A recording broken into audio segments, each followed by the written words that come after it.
آزاد کشمیر کا مینڈیٹ آپ کی نظر میں کس کے پاس آئے گا؟ مسلم لیگ نون، پیپلز پارٹی یا کوئی تیسرا کھلاڑی ہم دیکھ سکتے ہیں کہ میدان میں اترتا ہوا ہمیں نظر آئے گا؟ ویسے تو بہت سارے کھلاڑی ہیں لیکن کوئی غیر متوقع سیاسی کھلاڑی دفعہ بازی لے جائے گا؟ دیکھیے اس طرح سے ہے کہ روایتی طور کے اوپر تو جو اسلام آباد میں حکمران جماعت ہوتی ہے وہ آزاد جموں کشمیر کے جو الیکشنز ہوتے ہیں وہ جیت جاتی ہے. اور یہ ہم نے دیکھا ہے کہ اکثر اوقات جب اگر دوسری حکومت ہوتی بھی ہے آزاد اے جے کے میں، تو اسلام آباد میں اگر نئی کوئی حکومت بنتی ہے تو وہ پھر کچھ نہ کچھ کر کے اپنے ہی مطابقت اپنے سے مطابقت رکھنے والی پارٹی کو وہاں پہ اے جے کے میں اقتدار دلوا دیتی ہے. مگر اس بار معاملہ کچھ پیچیدہ ہے اور مختلف ہے ماضی کے ادوار سے، اور وہ اس کی ایک بڑی وجہ یہ کہ ابھی وہاں پر جو ایک تحریک چل رہی تھی بلکہ چل رہی ہے، جو کہ اس میں بہت بڑا جو تو بہت سے مطالبات ہیں، لیکن ایک بہت بڑا مطالبہ اس میں الیکشنز کی اور جمہوری اصلاحات ہیں. اور اس لحاظ سے ایک کانفرنٹیشن بھی دکھائی دیتی ہے اسلام آباد کے ساتھ.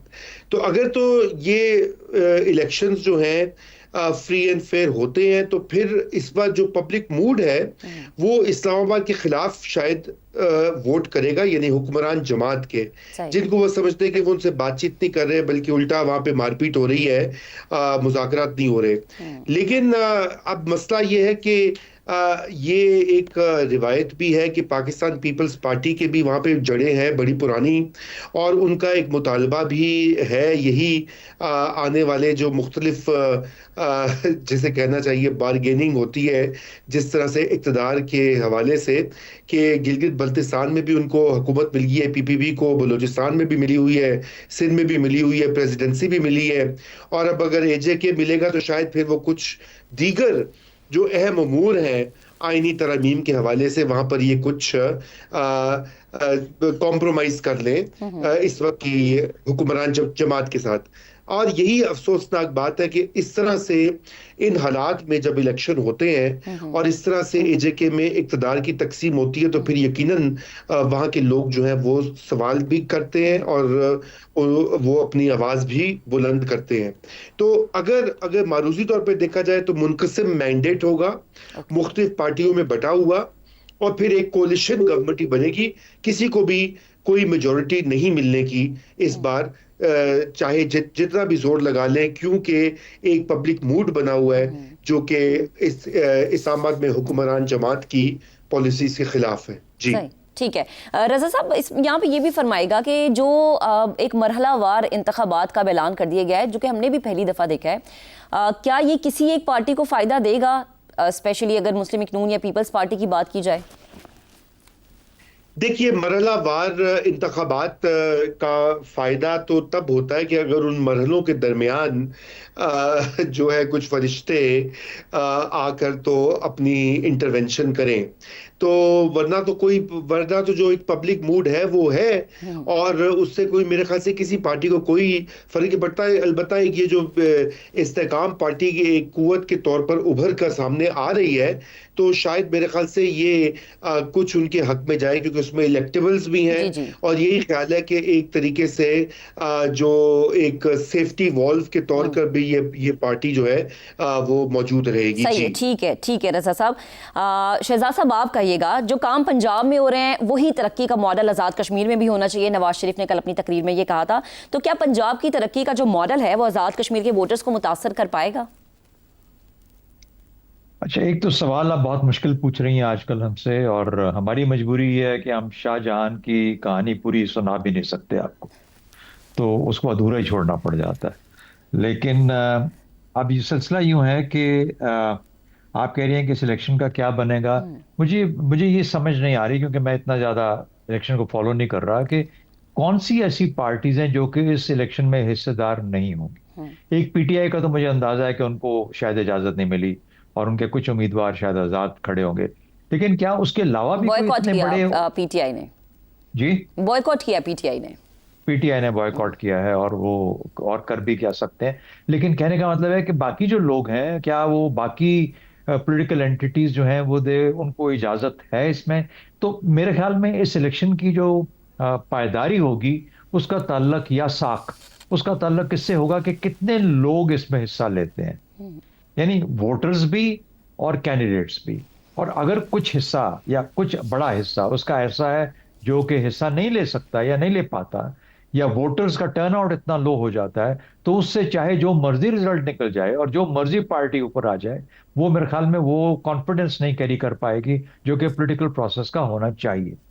تو میرے خیال میں یہ تو ایک ایسا اصول ہے جو کہ ہمیں بیان کرتے ہوئے گھبرانا نہیں چاہیے. یہ دنیا بھر میں یہ اصول لاگو ہوتا ہے. اب کس طریقے سے جو جیتے گا، جو بھی جیتے گا، اب وہ دو تین ہی رہ جائیں پارٹیز. جس طریقے سے ذکر ہوا ہمارے دوستوں کا، جو انہوں نے ذکر کیا، تو بالکل ٹھیک کیا کہ وہی دو تین نام ہیں. تو وہ دو تین تو ابھی تک تو کولیشن بنا لیتے ہیں اینڈ میں آ کے، اور کولیشن کے ساتھ گزارا کر لیتے ہیں. اس دفعہ شاید یہ کوشش ہو کہ کولیشن اب استحکام کے ساتھ مل کے بنائی جائے. اب اس کے اوپر ڈیپینڈنٹ یہ ہے کہ کون ان دونوں میں سے آگے نکلتا ہے. گلگت بلتستان تو ہم نے کسی کو دے دیا، وہ ان کے حقوق کی بات کر رہے ہیں. لیکن یہ جو باقی جو ترقی کی بات کر رہے ہیں، شاید اب ان کی باری ہو، ان کے ساتھ استحکام مل جائے اور اس سے ہمیں پھر آزاد کشمیر کو استحکام میسر آ جائے. بڑی بات میرے خیال میں جو بہت بڑی بات ہے وہ یہ ہے کہ گلگت بلتستان میں اور اس الیکشن کو ہلکا نہیں لینا چاہیے جو ہونے جا رہا ہے. نہ ہی گلگت بلتستان کے الیکشن کو جو ہو چکا ہمیں ہلکا لینا چاہیے تھا، نہ وہ ہوا.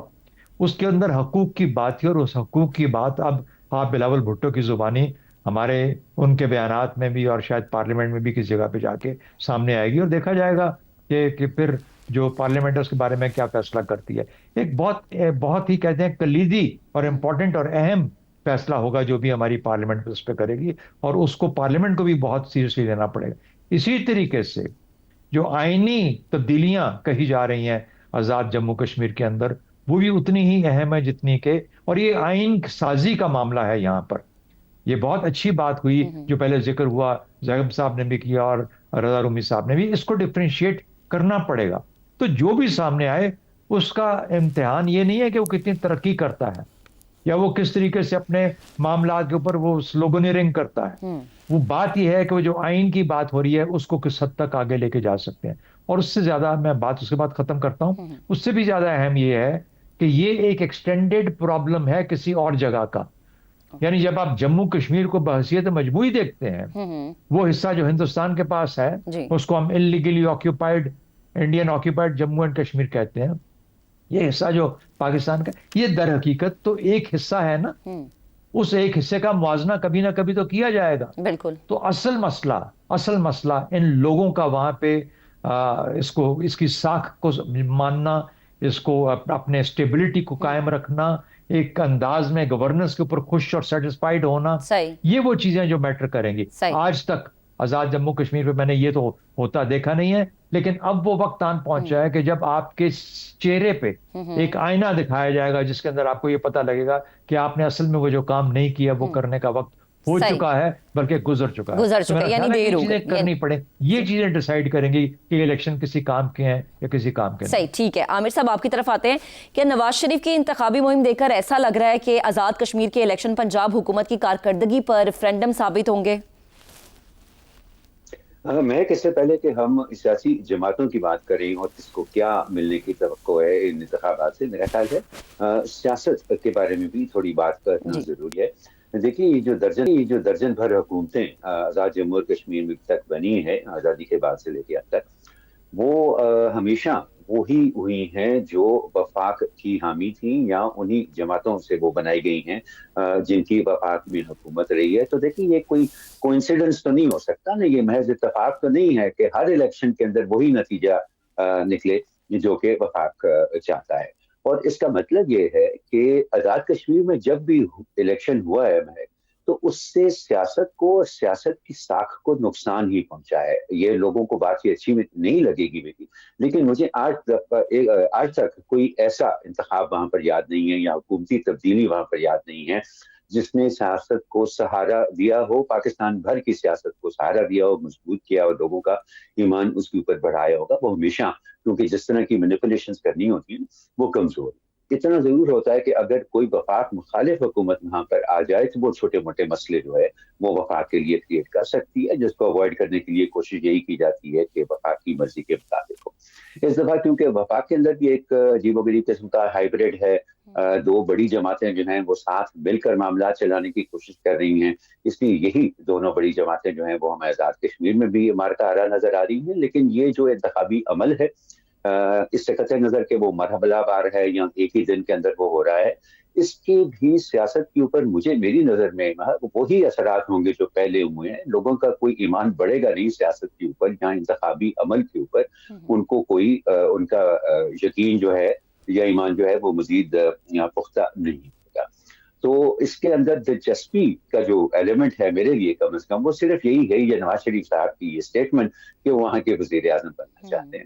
تو میں پاکستانی کانٹیکسٹ کے اندر اگر آپ اس کو دیکھیں تو اس میں کیا حرج ہے؟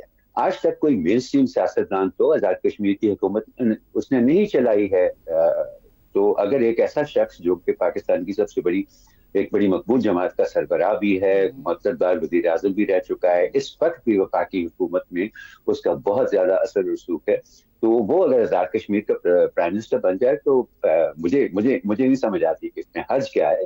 لیکن میں بہت کوئی ڈیپلی ریڈ نہیں کرنا چاہ رہا ان انتخابات کے اثرات پاکستان کی سیاست کے اوپر یا ملک کی مجموعی صورتحال کے اوپر۔ صحیح، ٹھیک ہے۔